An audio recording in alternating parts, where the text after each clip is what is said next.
और वह भी वापस आने वाला है स्वर्ग से। हालेलुया।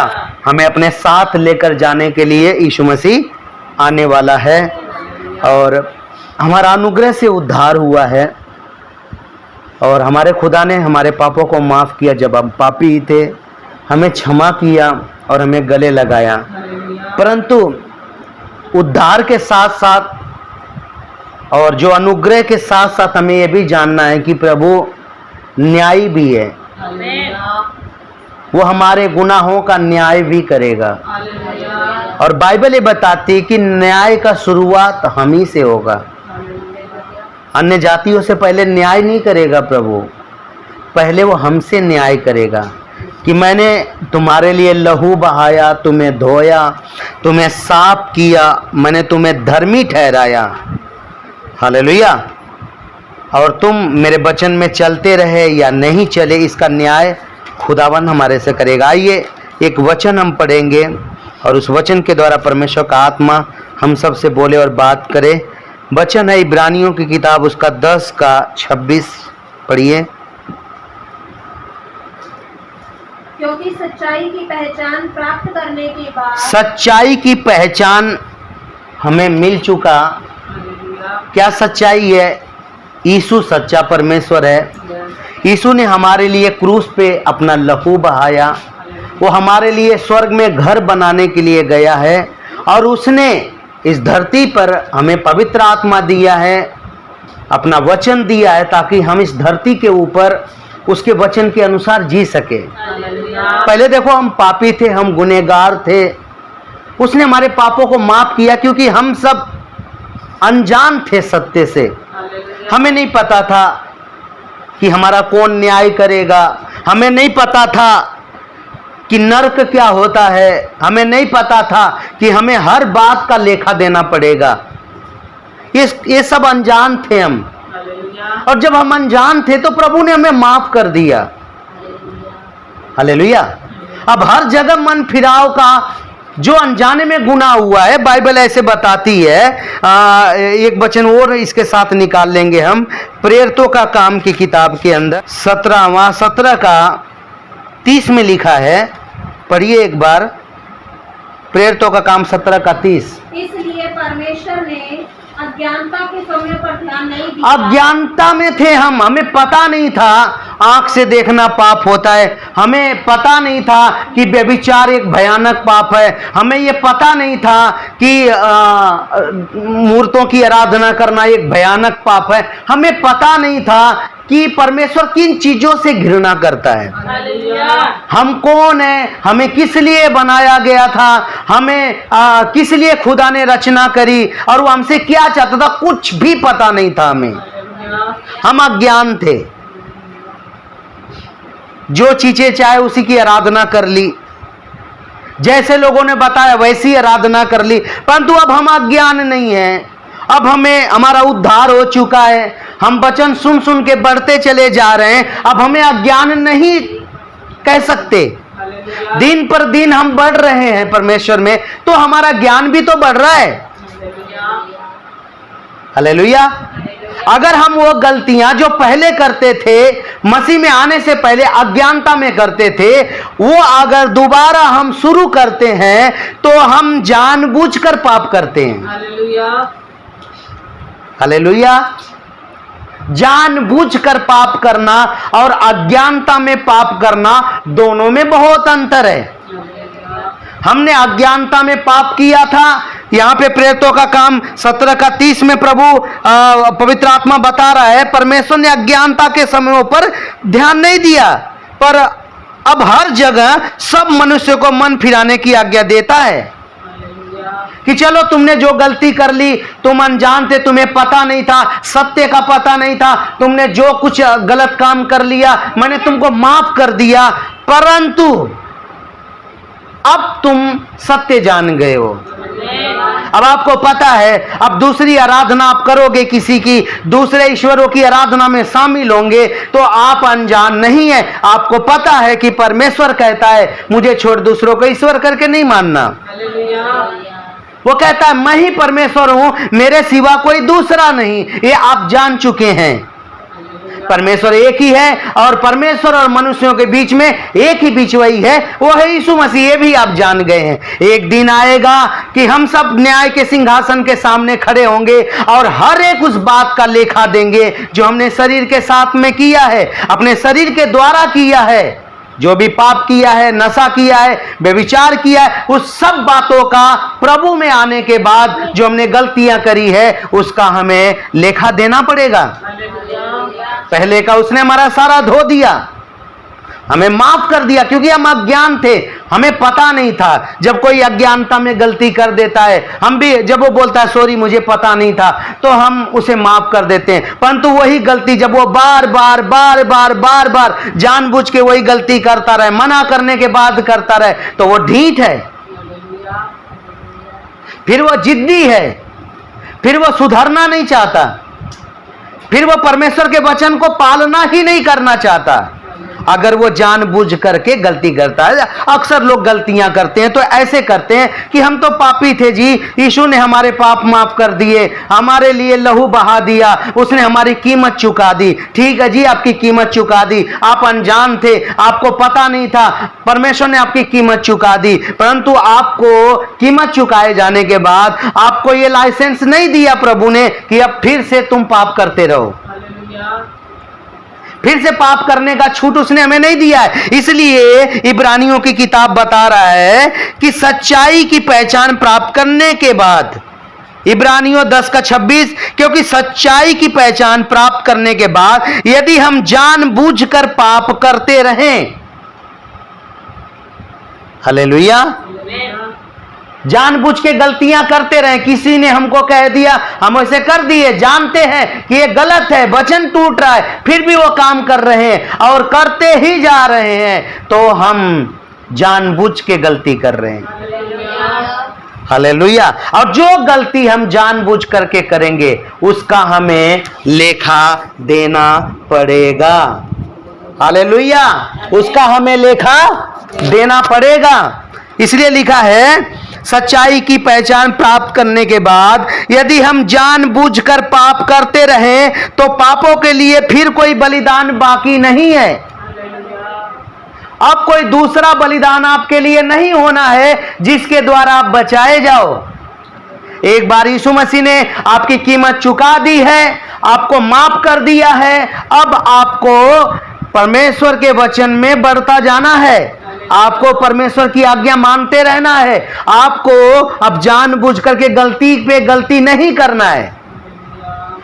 आपको अब मन फिराव हो गया है, आपने मन फिराव कर लिया है। अब आपको फिर से उन्हीं पापों में जिसमें से हम निकले हैं दोबारा नहीं जाना है, नहीं तो हम जानबूझ करके गलती कर रहे हैं। हालेलुया, आमीन। ऐसा अनुग्रह कह कह के कि प्रभु ने मेरा अनुग्रह से माफ कर दिया है, और ना बाइबल में लिखा है कि क्या हम पाप करते रहे कि अनुग्रह बहुत हो? बिल्कुल नहीं। जब हम पाप के लिए मर गए तो उसमें कैसे जीवन बिताएं? हालेलुया। जानबूझकर पाप करते रहे तो पापों के लिए फिर कोई बलिदान बाकी नहीं है। हाँ, दंड का एक भयानक बाट जो है ना, और आग का ज्वलन बाकी है। अगर जानबूझ के गलती करते हैं, परमेश्वर का वचन मना कर रहा है फिर भी वही काम करते हैं बार बार, तो लिखा है आपके लिए दंड का एक भयानक दिन आ रहा है। एक दिन आ रहा है जब परमेश्वर ना आपसे लेखा लेगा। किस बात का लेखा लेगा? लिखा है दंड का एक भयानक बाट जो है ना, और आग का ज्वलन बाकी है जो विरोधियों को भस्म कर देगा। जब मूसा की व्यवस्था का ना मानने वाला 2 या 3 जनों की गवाही पर बिना दया के मार डाला जाता था, जब भी कोई मूसा की व्यवस्था को नहीं मानता था, गुनाह करता था, व्यभिचार करता था, पाप करता था, तो उन्हें पत्थर मार के खत्म कर दिया जाता था। तो यहाँ पे वचन बताता है कि वह और भी कितना, तो सोच लो वह कितने और भी भारी दंड के योग्य ठहरेगा जिसने परमेश्वर के पुत्र को पांव से रौंदा। आपको पहले पता नहीं था, आपने क्षमा नहीं पाया था, आपको पता नहीं था पापों की कुर्बानी यीशु मसीह ने क्रूस पर दी है, परंतु अब आपको पता है। जब हम अब गुनाह करते हैं तो हम परमेश्वर के पुत्र को पांव से रौंदते हैं, उसके बेटे का अपमान होता है, यीशु के लहू का अपमान होता है जब हम बार बार कचरे में जाकर बार बार रोज हम कहते हैं धो दे प्रभु लहू से, धो दे प्रभु लहू से। जानबूझ करके गलती करके आप लहू को जैसे जानबूझ करके कोई जा करके बाहर नाली में लौट के आए और पानी का टंकी खत्म करे। हाँ, जानबूझ करके कोई जा करके गोबर में पांव डाल करके आके हमेशा बार बार धोए, तो हम तो कहेंगे ना कि भाई पानी क्यों खराब कर रहा है, क्यों ना बार बार ना ऐसे कार्य कर रहा है, तू क्यों बार बार जाके गंदगी में गिर रहा है। हालेलुया।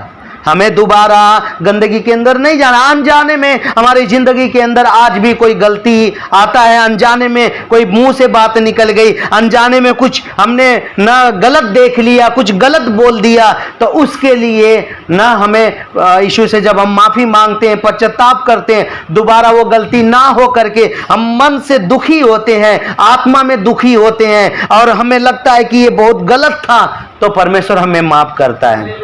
परंतु हम सोचे कि हम बाहर जाएं और आज गलती करके आएंगे और शाम को आकर के बैठ करके 1 घंटा हम दुआ करेंगे और बोलेंगे हमें माफ कर दे, माफ कर दे। वो जानबूझ करके गलती है।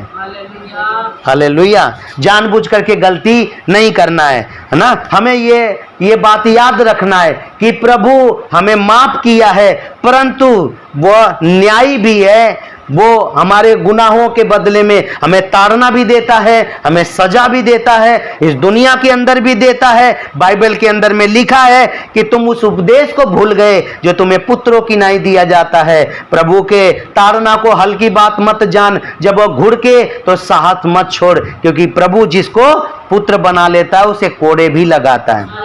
अगर आप परमेश्वर के वचन में नहीं बढ़ेंगे, उसकी पवित्रता में नहीं चलेंगे, उसकी पवित्रता को तुच्छ जानेंगे ना, जब भी आप गुनाह करते हैं तो आप उसकी पवित्रता को तुच्छ समझते हैं। जब आप पाप से बचने के लिए कोशिश करते हैं, जब आप पाप का इनकार करते हैं, तो आप ये प्रकट करते हैं कि जो आपके साथ संगति करता है वो पवित्र है, वो पवित्र है। आप जिसकी आराधना कर रहे हैं अभी आकर के, वो पवित्र है। हम पवित्र आराधना करने के लिए बुलाए गए हैं। हम गलती करके, गुनाह करके, बार बार गलतियां करके अपवित्र करने के लिए, अपवित्रता में जीने के लिए नहीं बुलाए गए। हालेलुया। हम इसलिए बुलाए गए कि हम पवित्र हों। इसलिए बाइबल के अंदर में इब्रानियों की किताब उसका 12वां अध्याय 5 से लेकर के आगे लिखा हुआ है कि वो हमारी ताड़ना इसलिए करता है कि हम उसकी पवित्रता में भागी हो जाएं, उसकी पवित्रता को ग्रहण करें, उसकी पवित्रता में चलें हम। हालेलुया, आमेन। कई लोग ऐसा कई बार सोचते हैं कि प्रभु कहाँ दंड देता है, प्रभु ने दंड दिया कहाँ, मैंने गलती करी, मेरे पे तो कोई दंड नहीं आया। भाई मैं आपसे पूछना चाहता हूं, आपने गलती करने के बाद आप कितना रूह से भर रहे हो? आप गलती करने के बाद आपका कितना बाइबल पढ़ने का जी कर रहा है? आप कितना गलती करने के बाद आप प्रभु के पास समय दे पा रहे हो? ये सजा नहीं है क्या? हाँ, हालेलुया। संसार अच्छा लगने लग गया, वचन, खरा वचन हमें चोट मारने लग गया। पहले इच्छाएं होती थी हम अच्छे बनेंगे और हम अच्छा जीवन गुजारेंगे। अब हमें लगता है कि पास्टर क्यों मना करता है हमें ये करने के लिए, वो करने के लिए। अब हमें दुख होता है जब वचन सुनते हैं। तो क्यों दुख होने लग गया? क्योंकि कहीं ना कहीं पुराना जिंदगी चालू हो गया, पुराना जिंदगी पसंद आने लग गया। हालेलुया। पुरानी जिंदगी अच्छी लगने लग गई और वचन चोट मारने लग गया। हालेलुया। ये परमेश्वर से दूरी नहीं है क्या? ये परमेश्वर को शोकित करना नहीं है क्या? जब वो आपसे उतना बात नहीं कर रहा है, वह आप में उतना रुचि नहीं ले रहा है, आपका मन नहीं लग रहा है परमेश्वर में, ये ताड़ना नहीं है क्या? ये सजा नहीं है क्या? पहले की तरह शांति नहीं आ रही है, आप बात बात पे चिड़चिड़े हो जाते हैं, बात बात पे गुस्सा आता है, बार बार चीजें उठा के फेंकने लग जाते हैं ना, बात बात पे गर्मी आ रही है। ये क्या निशानी है? ये प्रभु हमें अपने साथ जोड़ रखा है क्या? वो हमें अपने रुचि ले रहा है क्या? अपना आत्मा बार बार हम पे उड़ेल रहा है क्या? हमें शांति मिल रही है क्या? हालेलुया, आमेन, हालेलुया। याद रखना परमेश्वर न्यायी भी है। वो जब हम गलती करते हैं, हम गुनाह करते हैं, तो हमें सजा भी प्राप्त होता है। हो सकता है थोड़ा लेट मिले, हो सकता है बाइबल के अंदर में लिखा है कि दंड की आज्ञा फुर्ती से नहीं दी जाती, इसलिए मनुष्यों का मन बुरी बातों से भरा रहता है। थोड़ा लेट मिल जाती है ना सजा, 1-2 महीना टप जाए तो ऐसा सोचते हैं अब तो प्रभु भूल गया होगा ना।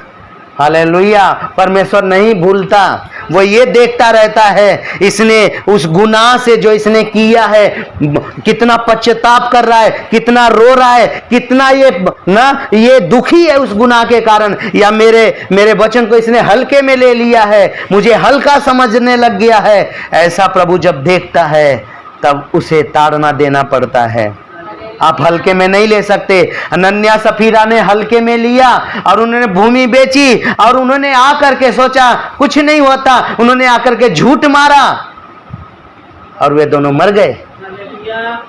हालेलुया, आमेन, हालेलुया। उन्होंने अच्छी तरह से प्लान बनाया था, तू भी ऐसे बोल देना, हम भी ऐसे बोल देंगे। उन्होंने जानबूझ करके पति पत्नी ने पतरस से पक्का झूठ बोलने का प्लान बना लिया था, ये जानबूझ करके। हाँ, तो परमेश्वर ने न्याय किया कि नहीं? नए नियम की ही बात है ना।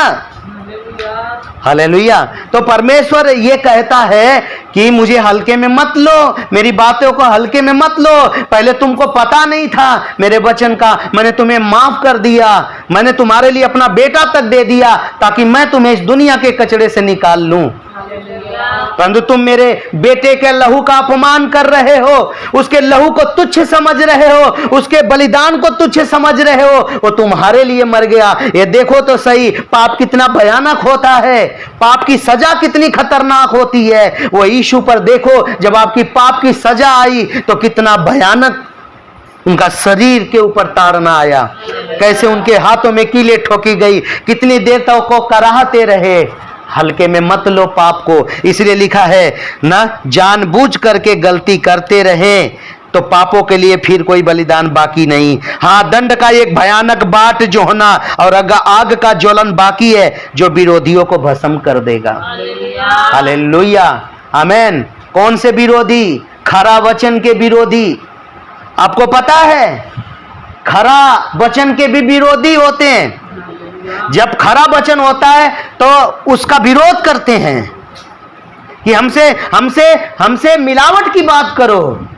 वो ये चाहते हैं हमसे हमारे फायदे की बात करो, हमको जो पसंद है वो सुनाओ, हमें चोट मत मारो। हालेलुया, हमसे सच मत कहो। बाइबल के अंदर में लिखा है ना, उनको क्या पसंद आता है? मिलावट कलीसिया, मिलावट वचन, क्योंकि उनको अपनी मर्जी से चलना है। हालेलुया। बाइबल बताती है ऐसा समय आएगा जब लोग खरा उपदेश न सह सकेंगे। यशायाह की किताब उसका 30 का 10 पढ़ो। वे दर्शियों से कहते हैं, हाँ, दर्शी मत बनो, और नबियों से कहते हैं, हाँ, हमारे लिए ठीक नबूवत मत करो। हमारे लिए ठीक मत बोलो, हमारे से मिलावटी बात बोलो, हमें ओरिजिनल वचन मत दो, हमें इधर से खींच खाच के कहानी कथा सुना दो। हालेलुया। लोग ये चाहते हैं आज के जमाने में, क्योंकि जमाना ऐसे फैशन में बढ़ रहा है, ऐसे बुरी अभिलाषाओं में बढ़ रहा है, लोगों को इतना मजा आ रहा है दुनिया के अंदर कि वो ऐसे प्रचारक को ढूंढ रहे हैं जो उनसे ठीक बात ना करें, हालेलुया। उनके आत्मिक जीवन में बढ़ने की बात ना करें, उनको न्याय की बात ना करें, उनको वीजा की बात करें, ये उन्हें अच्छा लगता है। उनकी नौकरी मिलने की बात करें, उनको अच्छा लगता है। उनकी बीमारी चंगाई हो जाने की बात करें, अच्छा लगता है। उनके पाप के बारे में मत बात करना, उनके नशे के बारे में, उनके व्यभिचार के बारे में मत बोलो। वो ऐसे नहीं पसंद करते नबी। दर्शियों से कहते हैं दर्शी मत बनो, नबियों से कहते हैं हमारे ठीक नबूवत मत करो, हमसे चिकनी चुपड़ी बातें बोलो। हाँ, हमसे चिकनी चुपड़ी बातें बोलो, धोखा देने वाली नबूवत करो ना, ऐसे वचन बताओ कि हम धोखे में रहें। हालेलुया। जो गुनाह करता है, पाप करता है, आज भी वो धोखा में ही है। उसके साथ दुष्ट आत्माएं धोखा कर रही हैं, शैतान उनके साथ दगाबाजी कर रहा है। हालेलुया। तो हमें खरा संदेश चाहिए या मिलावट वाला? हालेलुया, आमेन। जब खरा पसंद करोगे तो खरा बनोगे, आमेन, हालेलुया। इसलिए ऐसा समय आता है, ये लिखा हुआ है कि लोग खरा उपदेश ना सह सकेंगे और अपने खुजली के कारण, कान में खुजली के कारण, अपने लिए अपने मनमाफिक, अपनी अभिलाषाएं के अनुसार पास्टर ढूंढेंगे। ऐसा ढूंढेंगे जो उनको अच्छा लगे, जो उनको न्याय के बारे में ना बताए, उनके पाप के बारे में ना बताए, ऐसे ढूंढेंगे। इसलिए मेरे प्रियो लिखा है ना इब्रानियों 10:29 में, तो सोच लो कि वह कितने और भी भरी दंड के योग्य ठहरेगा, जिसने परमेश्वर के पुत्र को पांव से रौंदा, अपवित्र जाना और अनुग्रह की आत्मा का अपमान किया। आप पे अनुग्रह से आत्मा आया है, पवित्र आत्मा आया है, उसका अपमान होता है, वो दुखी होता है आपके जीवन में, वो शोकित होता है आपके जीवन में जब आप लगातार पाप की ओर भागते हैं, आप जानबूझ के गलतियां करते हैं। रिश्तेदार बोल दिया, किसी ने बोल दिया ना, किसी ने कैसा भी बोल दिया, करने के लिए वो हम करने के लिए चले जाते हैं। हमें ये देखना चाहिए, ये वचन में लिखा है क्या प्रभु इससे दुखी तो नहीं होता, पवित्र आत्मा इससे शोकित तो नहीं होता। हम शादी में गए, वहां पर देखना है कि किन बातों से पवित्र आत्मा शोकित होता है, वो कार्य नहीं करना है, वो नशे नहीं कर, जो परमेश्वर घृणा करता है। हालेलुया। और अनुग्रह की आत्मा का अपमान किया, पवित्र आत्मा का अपमान होता है, क्योंकि हम उसे जानते हैं जिसने कहा पलटा लेना मेरा काम है, मैं ही बदला दूंगा। मेरे भाई बहनों, पलटा लेगा एक दिन जो उसके सुसमाचार के अनुसार मन फिराकर परमेश्वर के भय में नहीं आ रहे हैं। परमेश्वर के वचन से ज्यादा उन्हें दुनिया अच्छा लग रहा है। परमेश्वर आ रहा है कि मैंने तुम्हारे लिए इस दुनिया में बेटा दे दिया, तुम्हारे ऊपर इतना अच्छा रास्ता खोल दिया उद्धार का, फिर भी तुम्हें दुनिया अच्छा लग रहा है, तुम्हें पाप अच्छा लग रहा है, तुम्हें मैं अच्छा नहीं लग रहा हूं, मुझे तुम पसंद नहीं करते जितना तुम दुनिया पसंद करते हो। तो वो पलटा लेगा और फिर यह कि प्रभु अपने लोगों का न्याय करेगा, अपने लोगों का न्याय करेगा। मेरे प्रियो, आपके लिए लहू बहाया गया है, आपके लिए यीशु बलिदान दिया है, आप वचन में बढ़ो। हालेलुया। नहीं तो उस भयानक दिन जो आग के साथ यीशु आएगा, आमेन, उस दिन वो पलटा लेगा अगर हम उसके वचन के अनुसार नहीं जीते हैं तो। जीवते परमेश्वर के हाथों में पड़ना भयानक बात है, यहां पर लिखा है। उसके हाथों में जब पड़ जाएंगे वो भयानक बात है। कोई दया नहीं होगी न्याय के दिन, कोई कृपा नहीं होगी न्याय के दिन, कोई सुनवाई नहीं होगी न्याय के दिन। हमें आज हम डरते हुए जीवन बिताना है, परमेश्वर के भय में जीवन बिताना है। हमें परमेश्वर के वचन को हल्के में नहीं लेना है। उसी तरह से जब हम वचन से बाहर हमारे अंग जाएंगे, हमारा शरीर वचन से बाहर जाएगा तो हम हानि उठाएंगे। हालेलुया। हमें उसके वचनों में रहना। एक वचन और मेरे साथ में निकालिए, इब्रानियों की किताब उसका 6:4। क्योंकि जिन्होंने एक बार ज्योति पाई है, एक बार आपको ज्योति मिला है, इसकी कदर करो, इज्जत करो, क्योंकि आप अंधेरे में चल रहे थे, आपको एक बार ज्योति मिला है। हालेलुया। आपको दे दिया, आपके ऊपर है, ये इस प्रकाश में चलो, इस ज्योति में चलो, या इसको बुझाकर, आत्मा को बुझा के अंधेरे में चलो, ये आपके ऊपर है। जीवन और मरण दोनों आपके सामने रख दिया है, आशीष श्राप आपके सामने, स्वर्ग नरक आपके सामने खुला है। आपका चुनाव करना है प्रियो। इसलिए लिखा है क्योंकि जिन्होंने एक बार ज्योति पाई और जो स्वर्गीय वरदान का स्वाद चख चुके हैं। हालेलुया। स्वर्गीय वरदान, अन्य भाषा, पवित्र आत्मा में भर जाना, ये इसलिए हमें मिला है ताकि हम परमेश्वर के साथ और ज्यादा जुड़कर महिमा कर सकें और ज्यादा पवित्रता की ओर बढ़ सकें और अपने जीवन में हम पवित्र आत्मा के द्वारा बदलाव ले आ सकें। इसलिए हमें सब वरदान दिए गए हैं। तो जब आप और हम जब भरते हैं, रूह से भरते हैं, ये स्वर्गीय वरदान है जिसे हम चखते हैं। जो विश्वास है, ये सब स्वर्गीय वरदान है। हालेलुया।